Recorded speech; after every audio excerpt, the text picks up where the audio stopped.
Good evening साथियों। इस video में हम आप लोगों को सरफेसी एक्ट से संबंधित जो मेन धाराएं हैं, मेन सेक्शन हैं, उनके बारे में बताएंगे। इसमें हम थोड़ा डिटेल में आप लोगों को बताने जा रहे हैं। कृपया हमारा वीडियो आप लोग अंत तक देखें और इस पर अपना कमेंट और राय ज़रूर दें कि इसमें हमने क्या गलतियाँ की हैं और आपने इसमें क्या सीखा है, क्योंकि आपका कमेंट, आपका लाइक हमको मोटिवेट करता है। तो आइए सबसे पहले हम देख लेते हैं कि सरफेसी एक्ट क्या है। तो हम जान लेते हैं कि सरफेसी एक्ट जो है, इसकी फुल फॉर्म क्या है। Securitisation and reconstruction of financial assets and enforcement of security interest act 2002 SARFAESI की फुल फॉर्म है। मोस्टली एग्जामों में इस फुल फॉर्म के बारे में आप लोगों को बोला जाता है, आता है एग्जाम में। तो जब कोई भी अकाउंट, अब हम बीइंग अ बैंकर बात करते हैं यहाँ पे, और हम इस वीडियो में आप लोगों की समझ जो प्रैक्टिकली चीज़ें हैपन हो रही हैं, घटित हो रही हैं या जो आ रही हैं, उन सभी का हम इस वीडियो में डिस्कशन करेंगे। तो सबसे पहले तो हम ये देखते हैं कि सरफेसी अधिनियम है क्या।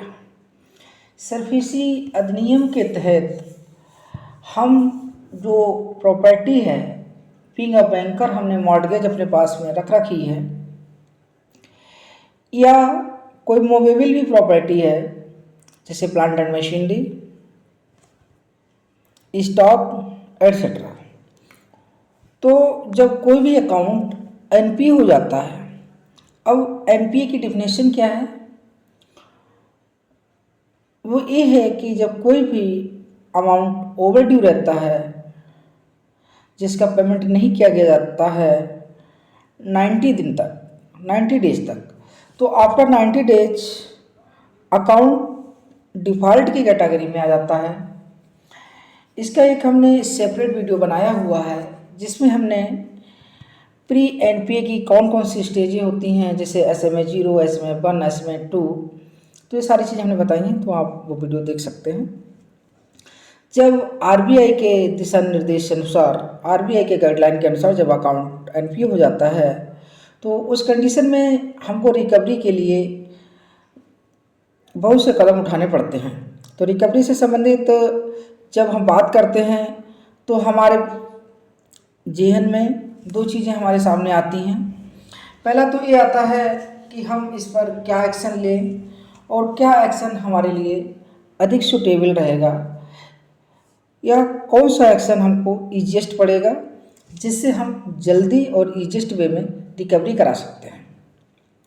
तो जो सरफेसी एक्ट है, तो एक ऐसा एक्ट है जिसमें आप बहुत जल्दी कार्रवाई कर कर अपने ड्यूज को रिकवर कर सकते हैं, बशर्ते कि आपने एक सिस्टमेटिक ढंग से किया गया हो। तो हम ज़्यादा डिटेल में नहीं जाते हैं, हम ज़्यादा डिटेल में टाइम ख़राब नहीं करते हैं। एक ही बात को बार बार नहीं रिपीट करने की कोशिश करेंगे कि हम एक ही बात को बार बार रिपीट ना करें। तो सबसे पहले हम ये देखते हैं कि ब्रांच में जब अकाउंट एनपीए हो जाता है, तब हम उस पर क्या करते हैं, रिकवरी के लिए प्रोसीड करते हैं। तो सबसे पहले हम देखते हैं कि अकाउंट जो है वो आरबीआई के दिशा निर्देश के अनुसार, आरबीआई की गाइडलाइन के अकॉर्डिंग एनपीए होना चाहिए। ऐसा नहीं है कि आपने अपने सिस्टम की गलती से या टेक्निकल एरर की वजह से आपने अकाउंट एनपीए कर दिया और उस पर 13 तो दे दिया। तो आपको डीआरटी में या हाई कोर्ट में अंडर आर्टिकल 226 के तहत जब कोई भी बारोवर वहाँ पर अप्रोच करेगा, प्रे करेगा, तो उसमें आपको दिक्कत का सामना करना पड़ सकता है। तो सबसे पहले तो हमें देखेंगे कि अकाउंट आरबीआई की गाइडलाइन के अनुसार एनपीए हुआ है या नहीं हुआ है। दूसरा हम देखेंगे कि इसमें जो सिक्योरिटी है, अकाउंट में जो सिक्योरिटी लगी हुई है, वो प्रॉपरली बैंक में मॉर्टगेज है, यानी जो मॉर्टगेज का क्राइटेरिया है उसके अकॉर्डिंग प्रॉपर्टी बैंक के पास में मॉर्टगेज रखी है और टाइटल बैंक के टाइटल जो है प्रॉपर्टी का वो बैंक के इंटरेस्ट के साथ में इंटैक्ट है। तीसरा हम जो देखेंगे इसमें वो ये देखेंगे कि अमाउंट जो लोन सैंक्शन का जो अमाउंट है वो 1 लाख से एबव होना चाहिए, यानी 1 लाख एंड एबव। सरफेसी में प्रोसीड करने के लिए किसी भी अकाउंट का बैलेंस 1 लाख या उससे एबव होना चाहिए। अगर 1 लाख और 1 लाख से एबव होता है तभी आप सरफेसी एक्शन में प्रोसीड कर सकते हैं। नेक्स्ट है कि इसका जो अमाउंट है वो 20% principal along with the interest होना चाहिए। इसका मतलब क्या हुआ? इसका मतलब ये हुआ कि जो 20%, जैसे मान लीजिए 10 लाख रुपए का किसी ने लोन लिया था, आज की तारीख में अगर उसमें 1,90,000 रुपये यानी कि less than 20%, that means 2 lakh से नीचे का अमाउंट है along with the principal and interest, तो आप उस पर सरफेसी नोटिस इशू नहीं कर सकते। आप उसमें सरफेसी नोटिस इशू नहीं कर सकते हैं। अब एक तरफ तो हमने कहा 1 लाख से ऊपर होना चाहिए, हाँ बिल्कुल बेशक 1 लाख के ऊपर होना चाहिए। मान लीजिए 1.5 लाख का सेंक्शन है और आज की तारीख में बैलेंस भी लगभग में 1.5 लाख के आसपास में खड़ा है, या मान लीजिए 1 लाख ही खड़ा है, तो भी आप उस पर 13(2) इशू कर सकते हैं। ये 13(2) क्या है, इसके बारे में हम डिटेल में इस वीडियो में जानेंगे। नेक्स्ट कि ये जो प्रॉपर्टी है वो सरसाई में एंट्री होनी चाहिए। सरफेसी एक्ट की सेक्शन 20 कहती है कि अगर प्रॉपर्टी सरफेसी एक्ट में, जो सरफेसी एक्ट है उसमें कहा गया है उसकी अंडर सेक्शन 20 में कि अगर प्रॉपर्टी अगर सरसाई में एंटर्ड है तभी आप एक्शन ले सकते हैं। आगे आइए।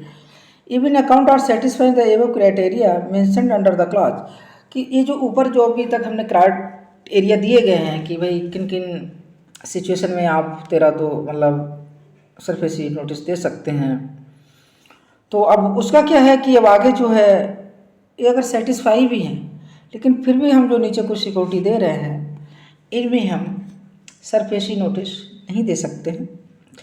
जैसे कि कोई गुड्स है जिसमें लियन लगा हुआ है, money or security given by or under the Indian contract act 1872 से कोई भी ऐसी सिक्योरिटी गुड्स जो इंडियन कॉन्ट्रैक्ट एक्ट में आता है या सेल गुड्स एक्ट में आता है तो हम उस पर नहीं दे सकते हैं। अगर कोई प्लेज है किसी मूवेबल प्रॉपर्टी की प्लेज करवा रखा है with the meaning of 172 of Indian contract act, अगर अंडर सेक्शन 172 के तहत अगर कोई भी एग्रीमेंट प्लेज करवा रखी है तो भी हम 13(2) नहीं दे सकते, सरफेसी नोटिस नहीं दे सकते। यहाँ पर हम आप लोगों को क्लियर करते चले क्योंकि हम 13(2) बार बार बोल रहे हैं, तो 13(2) का मतलब ये है कि ये एक सरफेसी एक्ट की एक सेक्शन है 13(2), जिसको हम इस तरह से भी लिखते हैं, ये सरफेसी एक्ट की एक सेक्शन है, यानी सरफेसी एक्ट की सेक्शन 13 है, उसकी सब सेक्शन 2 है। आगे आइए। अगर ऐसा कोई एयरक्राफ्ट है, अगर एयरक्राफ्ट को हमने in class first of section 2 of aircraft act 1934 के तहत है तो उसको भी नहीं दे सकते हैं, या कोई बेसल है उसे भी नहीं दे सकते हैं, या ऐसा कोई सेल अनपेड कोई सेलर का कुछ है जो कि सेल ऑफ गुड्स एक्ट 1930 से रजिस्टर्ड है, या ऐसी कोई प्रॉपर्टी है जो अटैचमेंट के लिए लाइबल नहीं है, any property not liable to attachment excluding the properties specifically charged with the debt recoverable under this act, तो उसको भी नहीं कर सकते हैं। अगर ऐसी कोई सिक्योरिटी है जिसको repayment financial assets not exceeding 1 lakh, या ऐसा कोई भी अकाउंट है जिसका बैलेंस 1 लाख से कम है, तो भी हम उसमें 13(2) यानी सरफेसी नोटिस नहीं दे सकता है। या कोई एग्रीकल्चर लैंड है तो उस एग्रीकल्चर लैंड पर भी हम 13(2) नहीं दे सकते। सरफेसी एक्ट की सेक्शन 31 कहती है कि अगर कोई लैंड एग्रीकल्चर है तो हम उसको 13(2) नहीं दे सकते।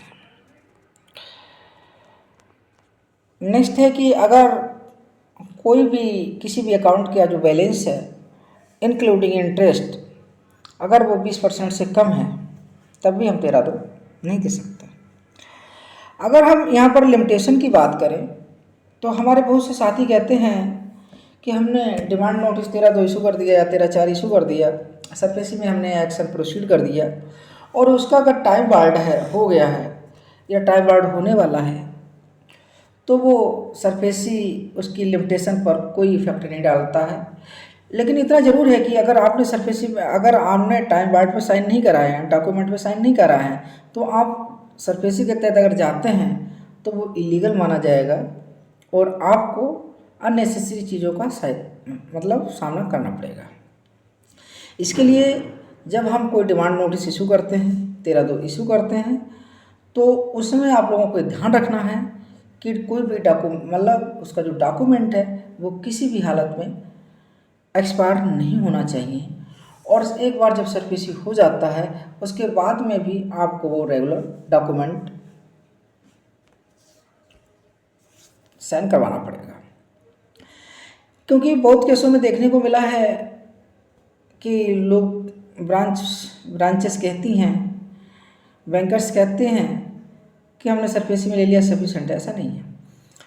इसी के चलते सभी बैंकों ने की गाइडलाइन है कि जब आप 13(2) इशू करते हैं सरफेसी में प्रोसीजर को इनिशिएट करते हैं तो आपको शॉर्ट फाइल करवाना अनिवार्य है।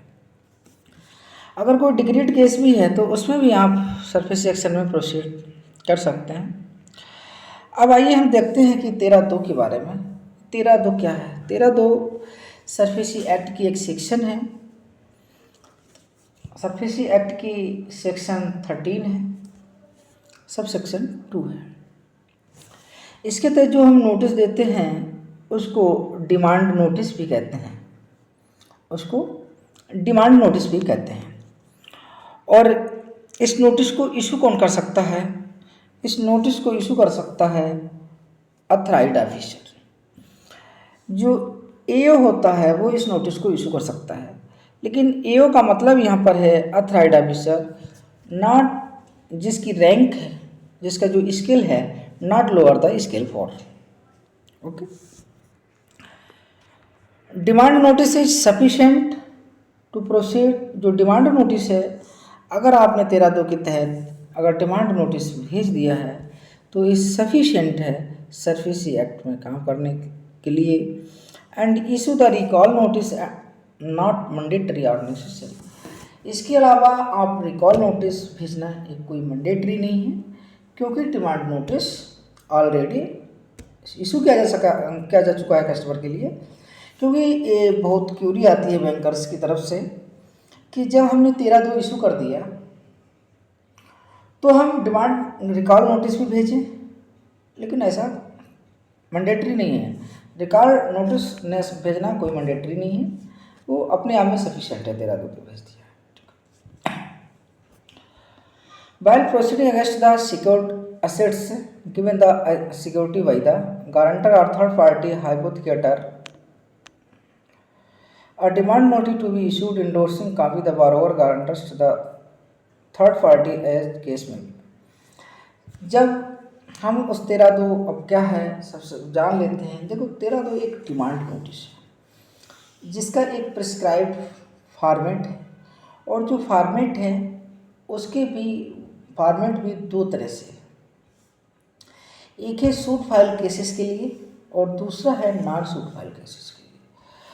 अगर जब हम कोई 13(2) इशू करने जा रहे हैं, डिमांड नोटिस इशू करने जा रहे हैं, तो सबसे पहले हमारे सामने दो कंडीशनें हो सकती हैं। हमारे सामने दो कंडीशनें वो ये हो सकती हैं कि या तो एक केस सूट फाइल होगा या फिर सूट फाइल नहीं होगा। ठीक है, सूट फाइल होगा या सूट फाइल नहीं अगर सूट फाइल है तो हमें उसके सूट फाइल का ब्यौरा डालना पड़ेगा कि कितनी अमाउंट से और किस कोर्ट में हमने इसको सूट फाइल किया। ठीक है। अथॉराइज ऑफिसर ये जो नोटिस बनेगा, जो डिमांड नोटिस बनेगा, उस पर वो साइन करेगा अथॉराइज ऑफिसर। अक्सर ये देखने को आया है कि बहुत सी ब्रांच मैनेजर्स जो हैं लेस देन स्केल 4 जो हैं वो भी अपने साइन से कस्टमर के लिए भेज देते हैं। अब चूंकि कस्टमर को ये नहीं पता है कि स्केल 4 ने भेजा है, स्केल 3 ने भेजा है, लेकिन वही जब कोर्ट में जाता है तब ये मैटर उठ करके आता है कि जिस व्यक्ति ने 13/2 पर साइन किया है, जिस व्यक्ति ने इस डिमांड नोटिस पे साइन किया है, डिमांड नोटिस और 13/2 वो आर द सेम, इसलिए आप लोग कन्फ्यूज ना हो। तो जो 13/2 है उस पर जब हम साइन करके भेज दिए तो कोर्ट में उसका जो एडवोकेट होता है पार्टी का, बारोवर का जो एडवोकेट होता है, तो वो इस चीज़ को वहाँ पर उठाता है कि ये जो 13/2 भेजा गया है, ये जो डिमांड नोटिस भेजा गया है, इसमें तो साइन ही जो जिस व्यक्ति ने किए हैं वो तो इसके लिए अथॉराइज्ड ही नहीं है। तो इस चीज़ का आप लोग ध्यान रखें, क्योंकि जो भी 13/2 भेजे, जो भी डिमांड नोटिस भेजे, तो उस पर प्रॉपर अथॉराइज्ड ऑफिसर के साइन होने चाहिए। अथॉराइज्ड ऑफिसर कौन होता है? वो स्केल 4 एंड एबव होता है, जो कि सरफेसी एक्ट की सेक्शन 2 में इसका जिक्र किया गया है। सेक्शन 2 जो है वो बताती है कि 13/2 पर कौन साइन कर सकता है। ठीक है। अगर अथॉराइज्ड ऑफिसर को लगता है कि इस जो 13/2 बनाया गया है इसकी वेटिंग करवाई जाए, तो बेशक इसकी भी वेटिंग करवाई जाए। लेकिन जो वेटिंग करवाई जाए तो वो ध्यान रखा जाए कि वो अपने पैनल एडवोकेट से ही इसकी वेटिंग करवाई जाए। और जो डिमांड नोटिस सरफेसी एक्ट के तहत जो भेजा जाएगा तो उसमें प्रॉपर डिटेल होनी चाहिए कि कस्टमर को कितना अमाउंट देना है। Entire the amount with cost and expenses as on date, जो भी कॉस्ट एक्सपेंसेस से संबंधित जितना भी अमाउंट उसमें है, आज की तारीख में आउटस्टैंड कर रहा है, तो उतना अमाउंट का क्लियरली उसमें मेंशन होना चाहिए। यहाँ पर एक प्रॉब्लम क्या आती है प्रैक्टिकली प्रॉब्लम क्या आती है, जैसे मान लीजिए कि किसी अकाउंट में 10 लाख रुपए आज की डेट में उसका लेजर बैलेंस 10 लाख है, उसमें एक्सपेंसेस मान लीजिए 50,000 लग गए, तब हम 13/2 कितनी अमाउंट से बेचेंगे? अगर हम 10,50,000 से बेचते हैं तब हमको एक समस्या को फेस करना पड़ सकता है। और अगर 10 लाख का बेचते हैं तो भी हमको एक समस्या का सामना करना पड़ सकता है। तो हम क्या करें? तो इसके लिए क्या होता है कि जैसे एक जहाँ पर हमको लगता है कि प्रायोरिटी किसको देनी चाहिए, किससे हमें ज़्यादा नुकसान होने की संभावना है, किससे हमें कम नुकसान होने की संभावना है, तो हम बेशक क्या करेंगे, ज़्यादा होने वाले नुकसान को बचाएंगे और कम वाले नुकसान को होने देंगे। तो आप लोगों से मेरा रिक्वेस्ट है कि जब भी आप डिमांड नोटिस भेजें तो उसमें ऐसा अमाउंट मेंशन ना करें जिसको आप before the court, before the DRT, before the high court में जस्टिफाई ना कर सकें। क्योंकि कस्टमर बहुत स्मार्ट होता है, वो क्या करेगा कि 50,000 रुपये अगर आपने अकाउंट से डेबिट किए हैं तब तो लेजर बैलेंस बढ़ जाएगा, तब आपने दे दिया तो कोई प्रॉब्लम नहीं। लेकिन NP अकाउंट से बैलेंस जो एक्सपेंसेस है वो भी डेबिट करना ठीक नहीं रहता है, उसके लिए भी अलग अलग बैंकों की गाइडलाइन है। तो हमें आखिर करना क्या चाहिए? तो उसमें करना हमको ये चाहिए हमारे पॉइंट ऑफ व्यू से कि जितना, पहली चीज़ तो ये है कि जितना अमाउंट आप कोर्ट में जस्टिफाई कर पाएँ, आपके पास डॉक्यूमेंट्री प्रूफ आप वहाँ पर दे पाएँ, उतना अमाउंट मेंशन करना चाहिए। अगर आपको कुछ भी नहीं समझ में आ रहा है तो सिंपल सा कीजिए कि जिस डेट को आप 13 दे रहे हैं उस डेट में जो भी अकाउंट में बैलेंस है, लेजर बैलेंस है, उस बैलेंस पर आप दे दीजिए। आगे आप लिख दीजिएगा plus expenses cost with effect from this date. Okay, इससे क्या होगा, क्योंकि कस्टमर स्मार्ट है। अगर मान लीजिए आपने यहाँ पर जैसे 10 लाख का लोन है, 50,000 रुपये खर्चे पड़े हैं, तो 10,50,000 का आपने उसको 13 दे दिया, यानी डिमांड नोटिस इशू कर दिया। तो क्या होगा, कस्टमर आपके पास आएगा, आपके स्टाफ के पास में कहेगा मुझे अकाउंट स्टेटमेंट दे दीजिए। अकाउंट स्टेटमेंट में वहाँ पर 10 लाख अगर लिखा हुआ, उसमें खर्चे आपने डेबिट नहीं किए, खर्चे आपने किसी अदर हेड से पेमेंट कर दिया, तो कोर्ट में वो इसी स्टेटमेंट को देगा और वहाँ पर जा कर के बोलेगा कि देखिए 10 लाख इसमें है, बैंक वालों ने 50,000 रुपये ज़्यादा करके इसमें लिखे हैं। तो वहाँ पर क्या होता है ना कि एक बैंक के लिए कि एम्ब्रेसिंग मतलब घबराहट वाली स्थिति हो जाती है, समझ नहीं आता।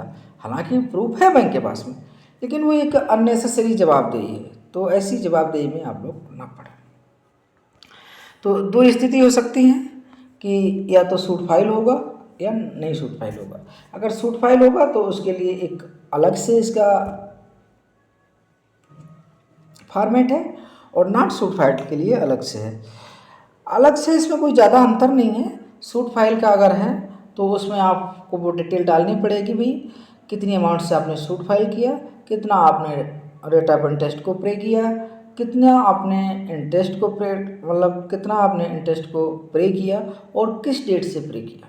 तो ये चीज़ें भी आपको 13(2) में मेंशन करनी है। क्लियर? आगे आइए, अब बात करते हैं कि जो हम डिमांड नोटिस है उसको कैसे भेजें। ठीक है, इससे पहले कि हम कुछ बात कर लेते हैं कि जो डिमांड नोटिस है उसमें ये चीज़ क्लियर लिखी होनी चाहिए। क्या?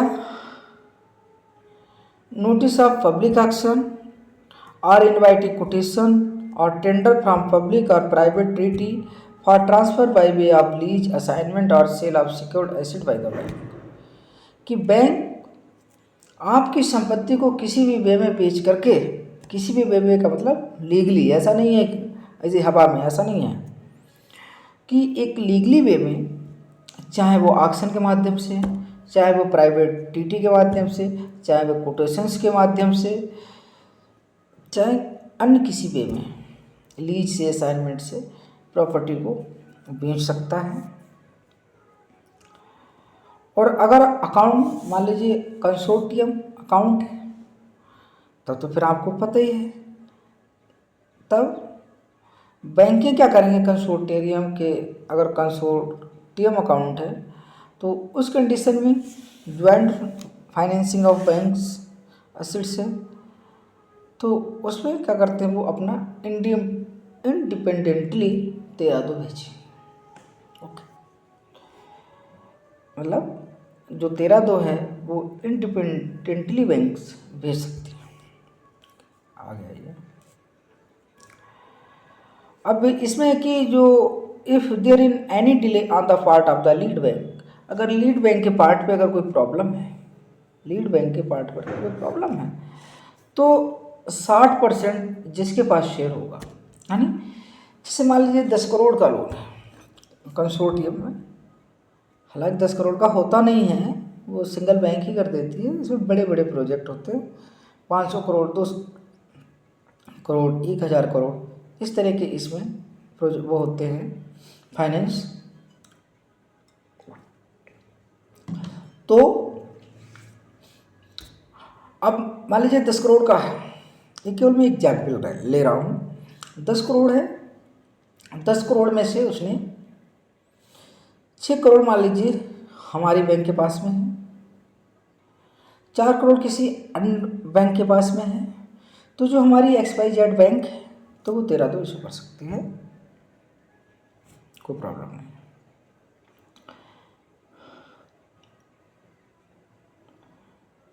वेयर द बारोवर इज, अब इसमें एक चीज़ ये होता है कि जैसे मान लीजिए एक कोई कंपनी है, इस कंपनी के मान लीजिए 4 जगह ऑफिस है, सिटी बी में, सिटी सी में, सिटी डी में, सिटी ई में। तो जो 13/2 है वो कहाँ जाएगा, डिमांड नोटिस कहाँ जाएगा?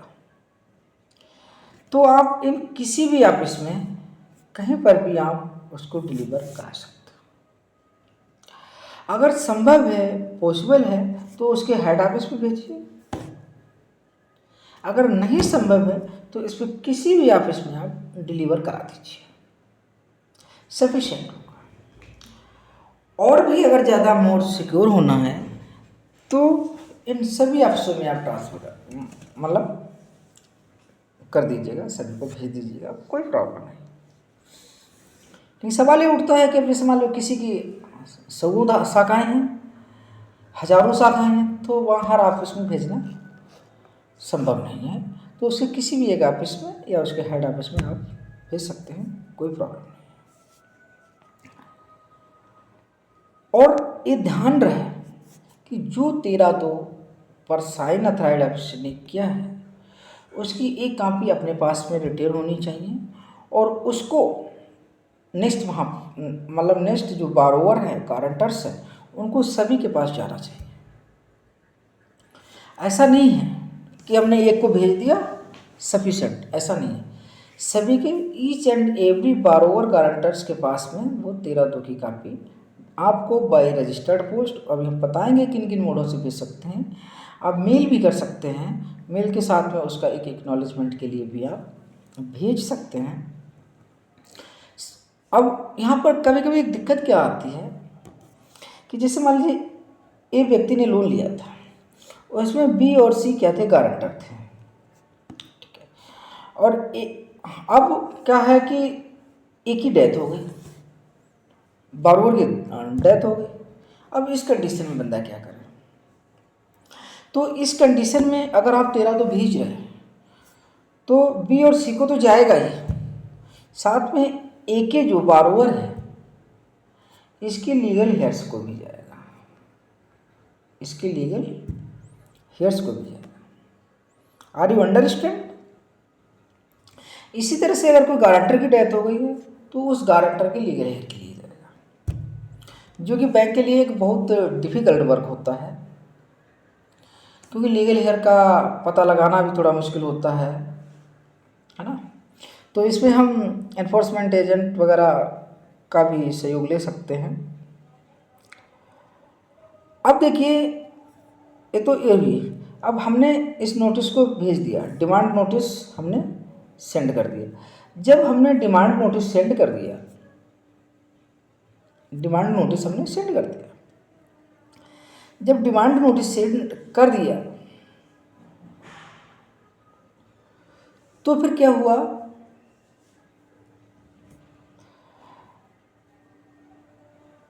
उसका जो कंसाइनमेंट है वो हमें एक रिकॉर्ड के में लगा करके रखना है फाइल के साथ में। ऐसा नहीं है कि हमने उसको इग्नोर कर दिया, उसको हमने ऐसा नहीं करना।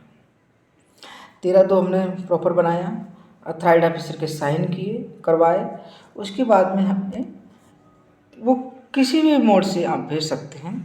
आइए मोड के बारे में बात कर लेते हैं। आप उसको बाई हैंड डिलीवर करा सकते हैं अगेंस्ट इक्नॉलेजमेंट। अगर वो इक्नॉलेजमेंट कर लेता है कि मैं आज की डेट में इसको रिसीव कर रहा हूँ, तो ये मोर देन सफिशिएंट है। रजिस्टर्ड पोस्ट से भेज सकते हैं, by registered post acknowledgement due AD के साथ में। स्पीड पोस्ट से भेज सकते हैं, कोरियर से भेज सकते हैं, बाय फैक्स से भेज सकते हैं, बाय इलेक्ट्रॉनिक मोड से भेज सकते हैं, जैसे कि मेल इत्यादि के माध्यम से भेज सकते हैं। अगर आपने 13/2 मेल या फैक्स के माध्यम से भेजा है तो आप लोगों को ये ध्यान रखना है कि उसके एक्नॉलेजमेंट के लिए एक कन्फर्मेटरी कॉपी जो है वो रजिस्टर्ड पोस्ट से भी आप लोगों को भेजनी है। अब हमने 13/2 तो भेज दिया, डिमांड नोटिस तो भेज दिया। अब इसमें प्रॉब्लम क्या आती है? इसमें प्रॉब्लम ये आती है कि बारोवर जिस बारोवर के पास हमने भेजा था उस बारोवर ने उसको रिसीव ही नहीं किया, उस बारोवर ने उसको रिसीव ही नहीं हुआ। थैंक यू दोस्तों, हमारे इस वीडियो को कंटिन्यू देखने के लिए। नेक्स्ट पार्ट में को आप अवश्य देखें।